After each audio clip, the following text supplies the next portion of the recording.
Olá, tudo bem? O tema de hoje é maravilhoso. Vamos falar sobre Jesus e o grande conflito.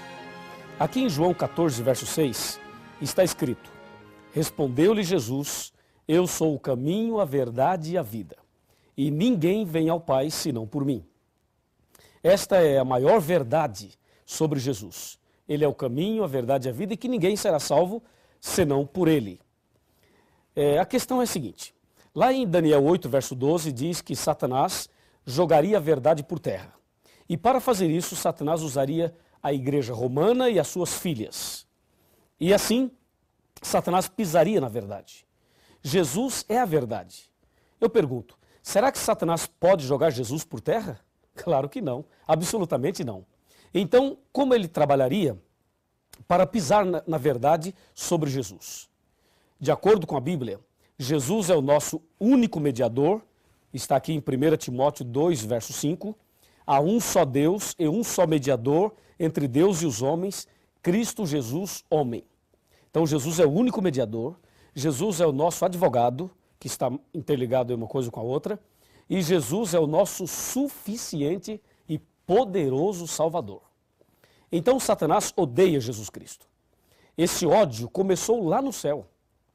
Aqui em Apocalipse, capítulo 12, versículo 7, está escrito assim, Houve peleja no céu. Miguel e os seus anjos pelejaram contra o dragão. E também pelejaram o dragão e os seus anjos. E aí o verso 8 continua descrevendo essa guerra. Percebe aí a ira do dragão, e nesse caso o dragão é Satanás, contra Miguel, nesse caso Miguel é Jesus. Então, desde o céu, Satanás odeia Jesus Cristo. E por isso ele começou uma terrível perseguição a Jesus. O resultado é que Satanás foi expulso do céu. E aqui na terra, Satanás continuou esta perseguição a Jesus. Quando Maria ficou grávida e Jesus então estava para nascer aqui nessa terra, para nos salvar do pecado, Satanás fez de tudo para conturbar o nascimento de Jesus. Inclusive, na época, algumas mulheres tinham casos com alguns sacerdotes e depois os sacerdotes diziam a elas, diga que a sua gravidez é obra do Espírito Santo, porque eu sou um sacerdote e você teve um caso comigo. Então, se você está grávida, é obra do Espírito Santo. E essa ideia começou a ser usada, espalhada naquela época, e quando a Maria ficou grávida e disse que era obra do Espírito Santo, então muitas pessoas não acreditaram, achando que Maria era mais uma vítima daquele sistema pecaminoso entre os homens maus. Satanás armou tudo para tentar conturbar o nascimento de Jesus. Ele não conseguiu atrapalhar, Jesus nasceu, e quando Jesus tinha mais ou menos 2 anos de idade, Satanás entrou em Herodes e mandou matar todas as crianças de 2 anos para baixo. A intenção era matar Jesus. Mas Deus protegeu Jesus e Jesus foi levado para o Egito. E ali ele foi protegido. Mais uma vez, Satanás perdeu a batalha. Perdeu no céu e perdeu ali no nascimento de Jesus. O tempo passou, Jesus cresceu e aos 30 anos, Jesus Cristo foi batizado no Rio Jordão por João Batista.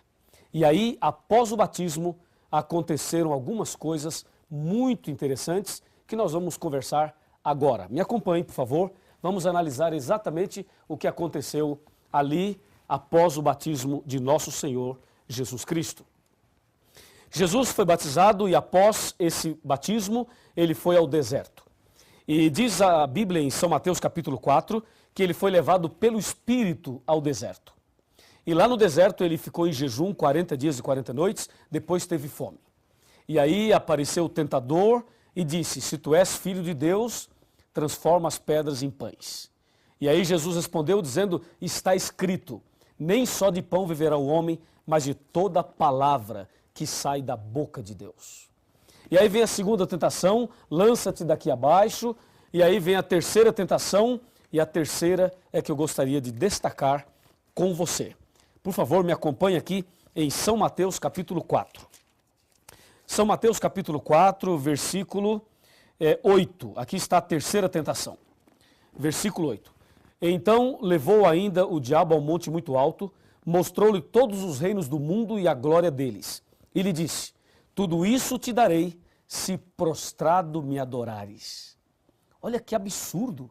Satanás pediu a Jesus que o adorasse e disse, eu te dou todos os reinos do mundo e a glória deles. E aí diz o versículo 11, ou melhor, o versículo 10, Mateus 4, verso 10.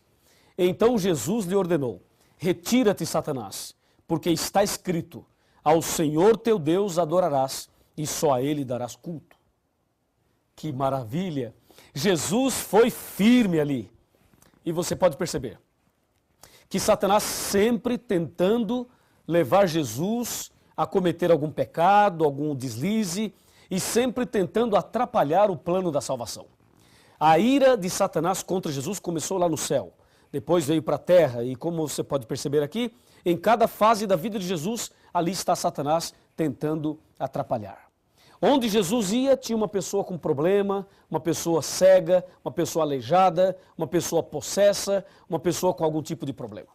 Ou seja, Satanás colocava o problema ali e Jesus chegava e tirava o problema. Jesus colocava a mão e curava as pessoas. Jesus chegava e os demônios iam embora. Jesus libertava aquela pessoa. E assim, toda a vida de Cristo foi uma vida também envolvida no grande conflito. De um lado, Satanás perturbando, atrapalhando. Do outro lado, Jesus amando, curando, libertando, salvando as pessoas. Até que o tempo foi passando. E chegou o momento em que Jesus deveria ir a Jerusalém. E ali Jesus deveria ser entregue, deveria ser preso e deveria ser morto. E aí aconteceu um fato muito curioso que nós vamos ver na Bíblia. Mas antes de ver, quero lhe fazer uma pergunta. Na sua opinião, Satanás queria que Jesus morresse? Sim ou não? Na sua opinião, você acha que o diabo gostaria que Jesus morresse? Vamos pensar. Se Jesus morresse, o que o diabo ganharia com isso? Aparentemente nada. Pelo contrário, a morte de Cristo seria a derrota de Satanás.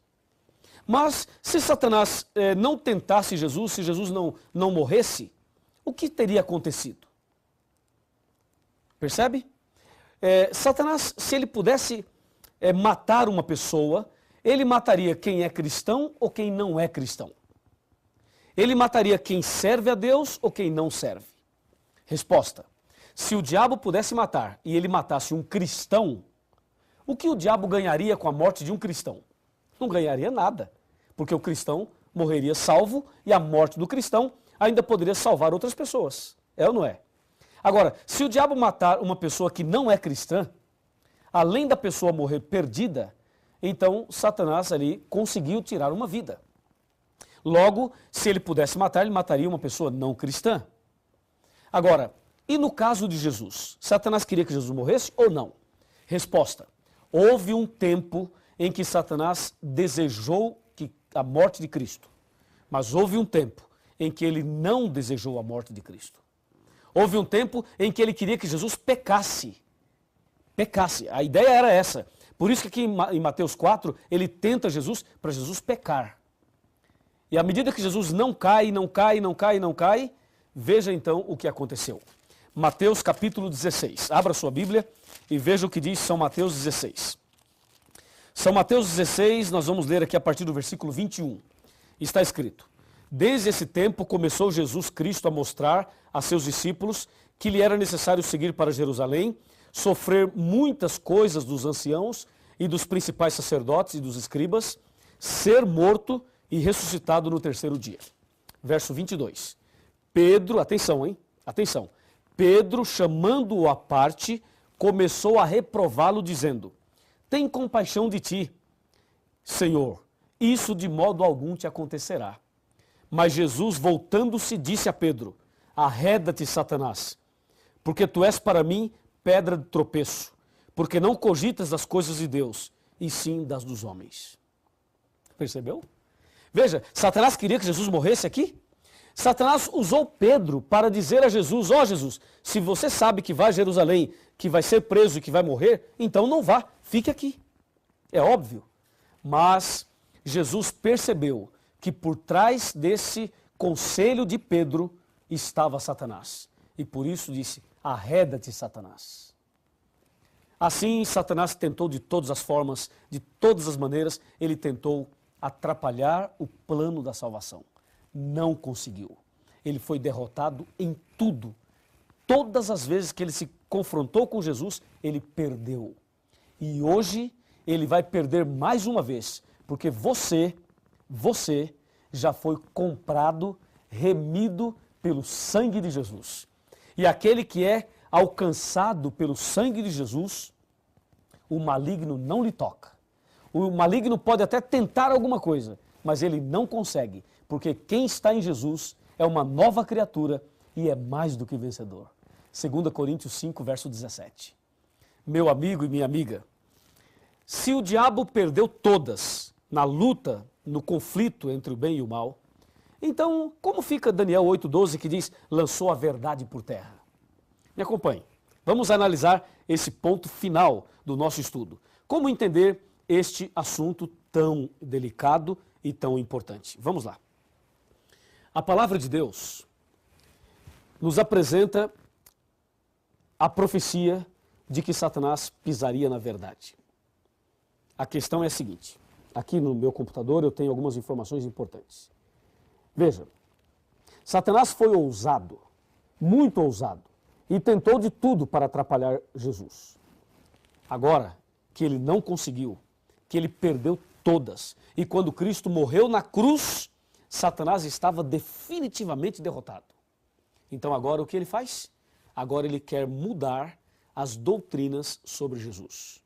Agora ele quer mexer com você e comigo. Agora aí está o ponto.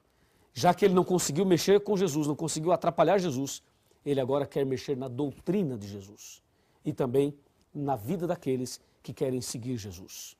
Veja, há um só mediador, há um só Senhor, um só mediador entre Deus e os homens. A igreja romana foi usada pelo inimigo para fazer, sabe o quê? Para colocar outros mediadores no lugar de Jesus. A Bíblia diz em 1 Timóteo 2,5 que Cristo é o único mediador, mas a igreja romana colocou a intercessão dos santos. E tem um santo que intercede pelos problemas das pessoas. Você já percebeu isso? Por exemplo, existe o santo das causas impossíveis. Existe o santo dos endividados. Existe o santo casamenteiro. Esse você conhece, é ou não é? Existem santos para resolverem os problemas das pessoas. E as pessoas são devotas desses santos e dessa forma estão colocando um santo ou um homem no lugar de Jesus. E com isso a verdade sobre Jesus é pisada, é lançada por terra, com esta tal de intercessão dos santos. Eu quero dizer a você que nenhum personagem bíblico, nenhum apóstolo, nenhum profeta, nem Maria, nem o João, nem o Pedro, nenhum pode interceder por nós. Só Jesus é o nosso mediador. Só Jesus pode interceder por cada um de nós. Satanás quer mexer na doutrina de Cristo. E, na verdade, Satanás quer esconder as seguintes verdades. Ele quer esconder de que Jesus é o único mediador. Ele não quer que você saiba disso. Ele quer esconder que Jesus intercede por você todos os dias. Ele quer esconder que só Deus, através de Cristo, pode perdoar os seus pecados. Ele quer esconder que temos um advogado perante o Pai, Jesus Cristo, o justo. Ele quer esconder as verdades bíblicas e uma delas é que Jesus está voltando e desta forma o inimigo vem jogando a verdade por terra na vida daqueles que não estudam a Bíblia, daqueles que seguem doutrinas de homens e daqueles que não buscam a verdade. Assim, a doutrina sobre Cristo, infelizmente, tem sido pisada. E a última, Satanás está espalhando por aí uma ideia de que Jesus não é Deus e de que Jesus teve uma natureza caída e pecaminosa. As mensagens torcidas têm criado forças por aí. Mas tome cuidado, porque as doutrinas de homens estão sendo colocadas por Satanás para pisar nessa verdade. Mas a verdade é que Jesus venceu todos os conflitos entre o bem e o mal. E quando morreu na cruz, nos garantiu a vitória. E quero dizer mais a você. Se você estudar a Bíblia como deve estudar, e seguir a verdade de Jesus como deve seguir, ter Jesus no coração, se você abrir o coração para Jesus, se você seguir os passos do Senhor Jesus, se você fizer hoje uma entrega total da sua vida a Jesus, eu tenho certeza absoluta que a verdade de Deus será restaurada na sua vida. E mais, eu tenho certeza absoluta que Deus fará o maior milagre no seu coração. Lembre-se, em Jesus somos vencedores. E o sangue de Jesus tem poder para expulsar Satanás da vida de quem quer que seja. E se o diabo está perturbando a sua família, se o diabo está perturbando a sua casa, se há uma obra maligna na sua vida, se você está preso em algum vício, se você está preso em alguma artimanha do inimigo, nesse momento, Deus vai te libertar das garras de Satanás. Creia, há poder no sangue de Jesus. E se você crê assim, então abra o coração para que a verdade seja restaurada na sua vida. Vamos orar? Grandioso Deus, Pai Todo-Poderoso, muito obrigado, porque Jesus venceu e nós também somos vencedores em Jesus Cristo. Eu entrego nas tuas mãos esta pessoa que está orando comigo nesse instante e que o teu poder se manifeste na vida dele e na vida dela. Em nome de Jesus. Amém. No trono do viver só existe lugar para lugar de quem governa todo o ser. No trono do viver só pode haver Senhor. Se forem dois, um será amado, o outro rejeitado. Vem, decide agora quem vai ocupar seu coração. Mas lembre, se ele não for o primeiro em seu coração,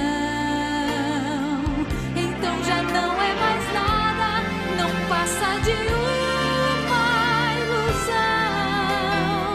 Mas se ele for o primeiro, o seu companheiro, motivo do seu existir, você vai viver, você vai sorrir, você vai vencer.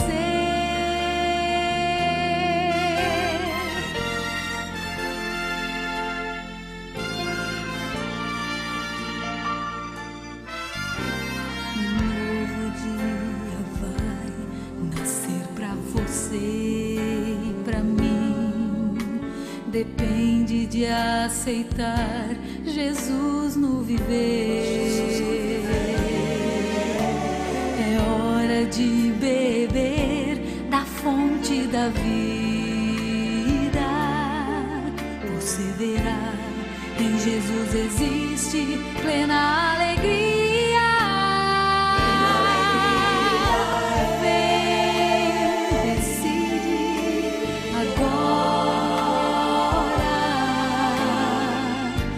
Vai ocupar seu coração, mas lembre, se ele não for o primeiro em seu coração, então já não é mais nada, não passa de uma ilusão. Mas se ele for o primeiro, o seu companheiro, motivo do seu existir, você vai viver, você vai sorrir, você vai vencer. Não há batalha perdida com Cristo. Ele mesmo triunfou lá na cruz. Com sangue já provou que nos ama. Se o coração não for dele,